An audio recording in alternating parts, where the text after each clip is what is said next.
तथागत भगवान गौतम बुद्ध, परमपूज्य बोधिसत्व डॉक्टर बाबासाहेब आंबेडकर आणि सर्व महामानवांना त्रिवार वंदन करतो। आज ठाणे शहरामध्ये जो कार्यकर्ता मार्गदर्शन शिबिर आयोजित केलंय त्याबद्दल मी आबासाहेबांचे खास करून आभार मानतो। कुठे ना कुठेतरी एक पाऊल पुढे टाकले आपल्या पक्षाने असं बोलायला सांगू शकतो आपण की आपला पक्ष कुठे ना कुठेतरी वाढण्याच्या एका पायरीवरती आहे। आपल्या सर्वांना माहितीच असेल की साहेबांनी आपल्यासाठी सर्वसामान्य कार्यकर्त्यांसाठी जी युती केली आहे त्याचं कुठे ना कुठेतरी आता ते फळ आपल्याला दिसायला चालू व्हायला लागेलच। पुढच्या 1-2 महिन्यामध्ये निवडणुकी सुद्धा लागतील। त्या निवडणुकीमध्ये आपल्या सर्वांना सामोरे जायचंय। त्या निवडणुकीमध्ये आपली तयारी किती असेल हे आपल्या सर्वांना आता माहिती पाहिजे। साहेबांनी तर युती केली आहे पण त्याच्यामध्ये फायदा तो तुम्हा लोकांना घेतला। फक्त युती वरती झाली नाहीये तर युती कार्यकर्त्यांचे मनोमिलन सुद्धा व्हायला पाहिजे। कार्यकर्त्यांनी तसं काम सुद्धा केलं पाहिजे की नाहीतर आपले समाजाचे अशी लोक आहेत की साहेबांनी युती केली आहे ना, चला आपल्याला मतदान भेटेल, फक्त आपण उभं राहायचं आणि पैसे कमवून निघून जायचं। मागचे 60 वर्ष आपण पाहतोय इकडे फक्त तेच होते।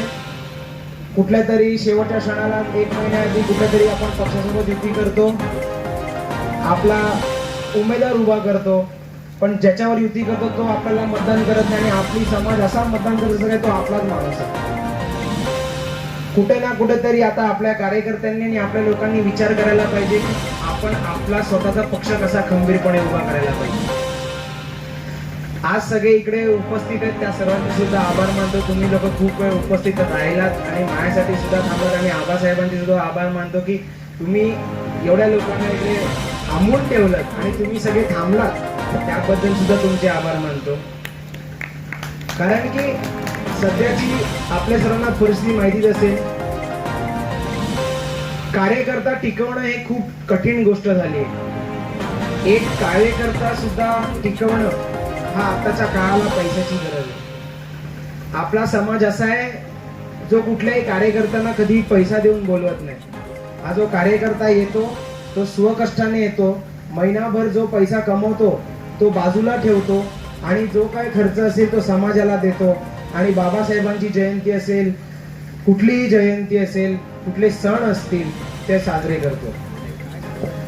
बाकीचे इतर पक्ष असतील ते तुम्हाला सगळ्यांना माहिती असेल की कशा कार्यकर्त्यांना पैसे पुरतात, सगळं पुरतात, पण आपला एक समाज असेल जो बाबासाहेबांच्या एक ध्येय घेऊन चालणारा समाज आहे। बाबासाहेबांनी या समाजाला पैसा नाही दिलाय पण बाबासाहेबांनी जे दिलंय ते पैशाहून कमी नाहीये। आपण जो खातो तो घास आणि घेतो तो श्वास, हे एवढं जे बाबासाहेबांनी दिलंय ते कोणीही इकडचा नेता देऊ शकत नाही आपल्याला। पण कुठे ना कुठेतरी आपल्याला पण आता एक जिवंत व्हायला लागेल। आपल्याला स्वतःमध्ये आपल्याची जागृती करायला लागेल की बाबासाहेबांनी एकट्यांनी जो काळ होता तेव्हा एकटे लढले होते। आपण आता एवढा मोठा समूह असून पण आपण एक आपला साधा नगरसेवक सुद्धा आणू शकत नाही। बाबासाहेबांचा पक्ष, बाबासाहेबांनी स्थापन केलेला जो पक्ष असेल त्याची विभाजना झाली।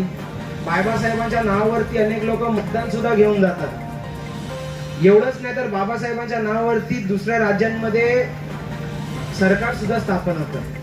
पण ज्या बाबासाहेबांनी महाराष्ट्रामध्ये एवढं काम केलंय त्या महाराष्ट्रामध्ये बाबासाहेबांच्या नावावरती एक त्यांच्या समाजामधला एक नगरसेवक सुद्धा जात नाही।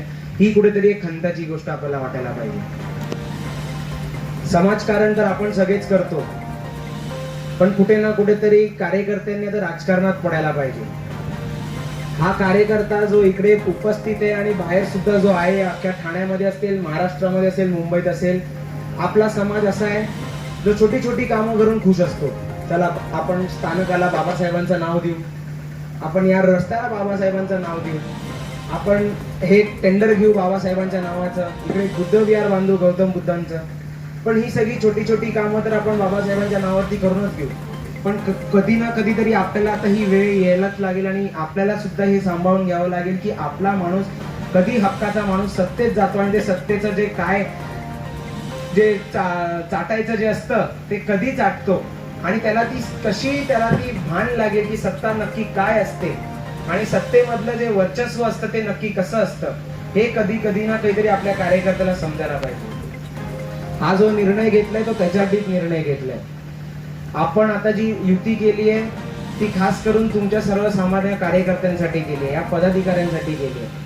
इकडे अनेक राजकीय पक्ष असतील, त्याच्यामधला फक्त जो मेन अध्यक्ष असतो, महाराष्ट्र असेल देशाचा असेल, तो स्वतः तरी पद घेतो, कुठलं तरी कॅबिनेट घेतो, राज्यसभा घेतो, स्वतः खुश असतो. कार्यकर्ते बिचारे इकडे खालती तळमळ करत असतात, पण त्याच्या बाजूचे आजूबाजूचे लोक मस्त पैसा कमवून शांत बसतात. आपला समाज पण आयुष्यभर फक्त हेच करत बसलाय. आता कुठे ना कुठेतरी आपल्याला त्याच्यातनं बाहेर निघायचं आणि आपल्याला आपल्या स्वतःच्या पायावरती उभं राहायचं. साहेबांनी तुम्हा सगळ्यांना सांगितलंच असेल, तुमच्या वॉर्डामध्ये तुमची ओळख निर्माण करा. पैसा दुसरा प्रश्न आहे. पैसे देऊन तर माणसं येतील ते आपल्याला सगळ्यांना माहिती आहे. आजकाल फक्त आणि फक्त पैसाच चालतो. पण जो स्वाभिमान तुम्ही तुमच्या मागे 500 लोक घेऊन उभे कराल, तो स्वाभिमान तुम्ही शेवटपर्यंत टिकवाल. आता सुद्धा अनेक लोक असतील, आता पण अनेक कॅबिनेट मंत्री असतील, भरपूर पैसे कमवून गेले, काय करून गेले, समाजाच्या नावावरती आम्ही हे करू, समाजासाठी ते करू, काय करू बोलून आश्वासन करून गेले. पण काय केलं? साधं एक महाबोधी महाविहारच्या आंदोलनात सुद्धा ते उभे नाही राहिले. फक्त ड्रामा करायचे. इकडे आपल्या समाजाचे 4 ते 5 खासदार असतील अनेक पक्षांचे, त्या लोकांनी इकडे आवाज सुद्धा उठवला नसेल आपल्या महाबोधी महाविहारासाठी.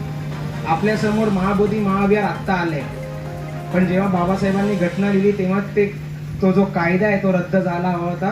पण तो आत्ता आपण त्याच्यामध्ये जागृत होतोय की अरे हा कायदा रद्द का नाही झाला. हा आपल्यावरती स्वतःवरती एक प्रश्न असायला पाहिजे की 60 वर्ष आपण काय करत होतो.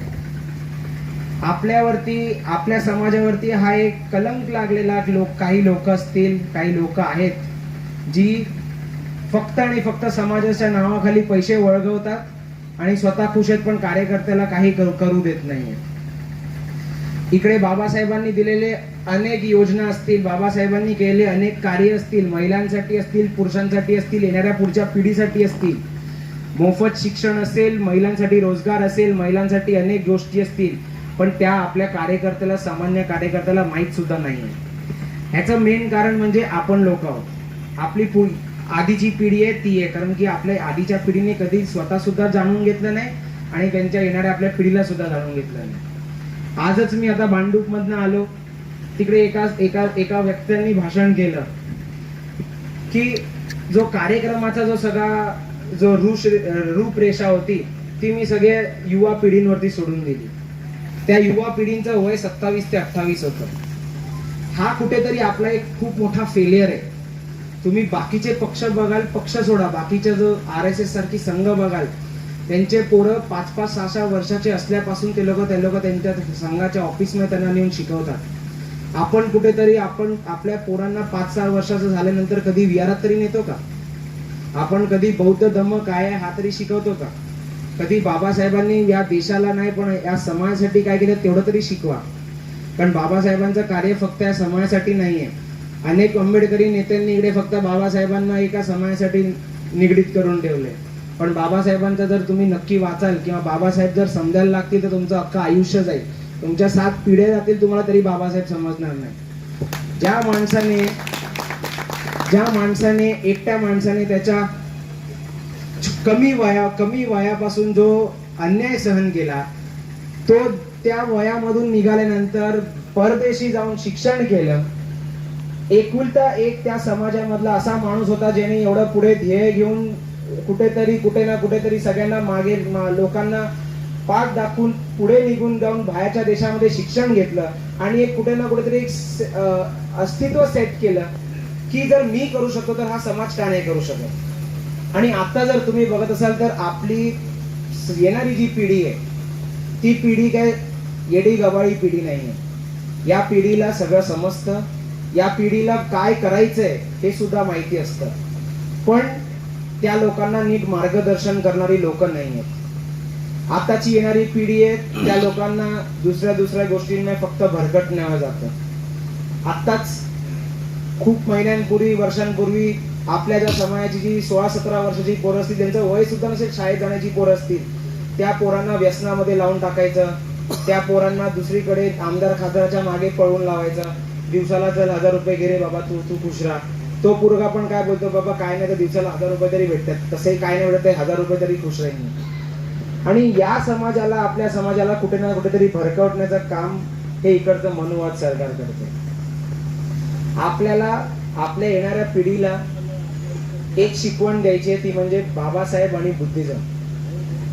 बाबासाहेबांचं कार्य आणि गौतम बुद्धांचं जे कार्य आहे, ते कार्य आपल्याला आपल्या पिढीला पुढच्या समजावं लागेल. नाहीतर आपण आता पण बघत असाल, महाबोधी महाविहार तर एक फक्त एक्झाम्पल आहे. इकडे आताच यांनी बाबासाहेबांनी एक एक्झाम्पल दिलं. चीफ जस्टिस ऑफ इंडिया जे गवईजी आहेत, आपल्या एका अनुसूचित जातीचा माणूस जेवढा वरती गेल्यानंतर त्याच्यावरती सुद्धा हल्ला होतो. तर तुम्ही विचार करा, आपण तर कोण, आपण तर साधे सामान्य कार्यकर्ते आहोत. उद्या आपल्यावर हल्ला झाला तर फक्त एक दिवस आपण 10 लोक येतील, त्याच्यानंतर कोण तुम्हाला विचारणार सुद्धा नाही. बाबासाहेबांचं आपल्याला कार्य पुढे जर न्यायचं असेल तर आता आपल्याला इकडे निश्चित करावं लागेल. आणि आपल्यामधलेच अनेक समाज, आपल्या समाजामधले अनेक कार्यकर्ते असतील, जसे आपण आता सगळ्यांना, आपण काळेजी बोलले, आबासाहेब बोलले की आपण इकडे सगळे शेर आहोत. या शेरांना इकडे रस्ता वळगवण्यासाठी अनेक कुत्रे भुंकतील. ते कुत्रे भुंकतील की आपण एकच आहोत, आपण एकच आहोत, आपण सगळे एकच आहोत. मग त्या कुत्र्यांना सुद्धा सांगा तुम्ही पण आणि शेर बना.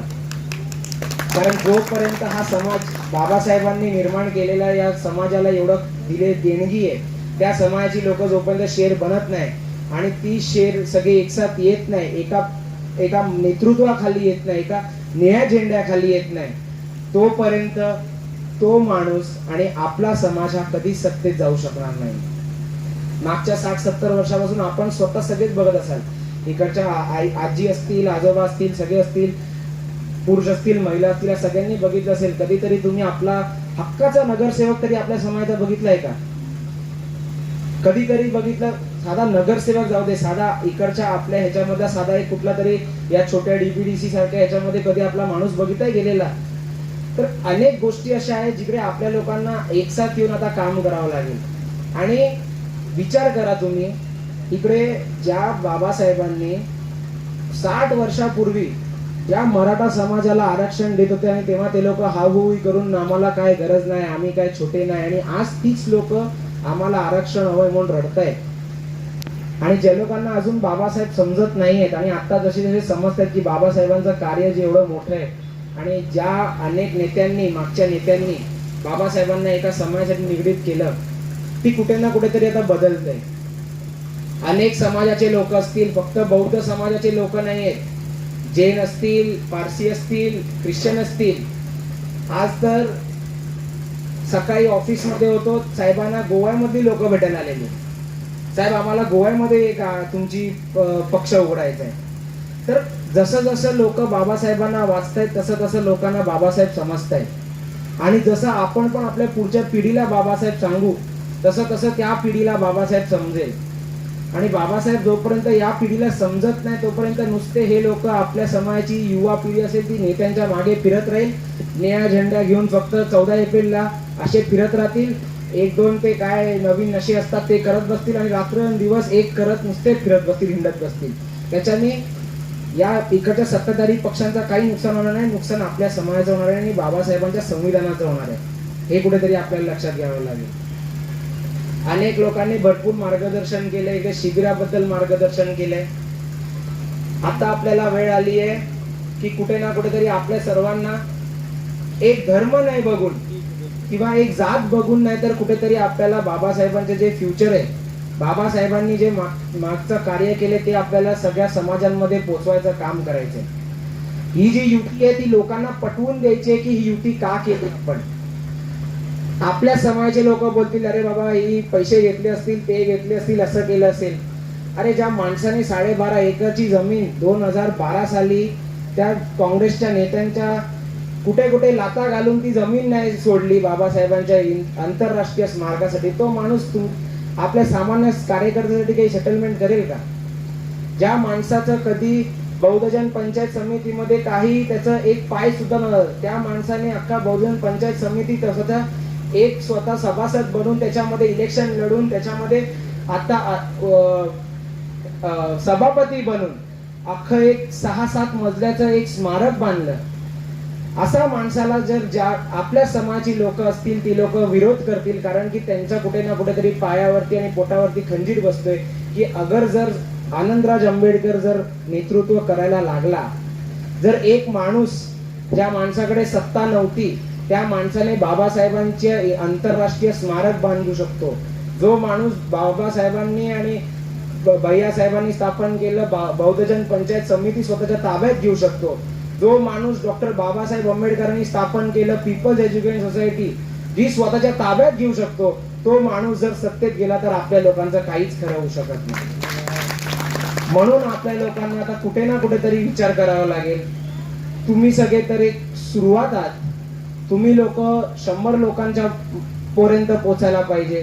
त्या 100 लोकांपैकी 10 लोक जरी आपल्याला निगडीत झाली, आपल्या पक्षाला निगडीत झाली, ती देणगी आणि त्या मार्फत आपला कुठले तरी एक तरी नगरसेवक पुढे जाऊ शकतो. मी काही कुठली मोठी अपेक्षा ठेवत नाही आपल्या पक्षासाठी, कारण की इकडचे बाकीचे सत्ताधारी पक्ष आहेत ना,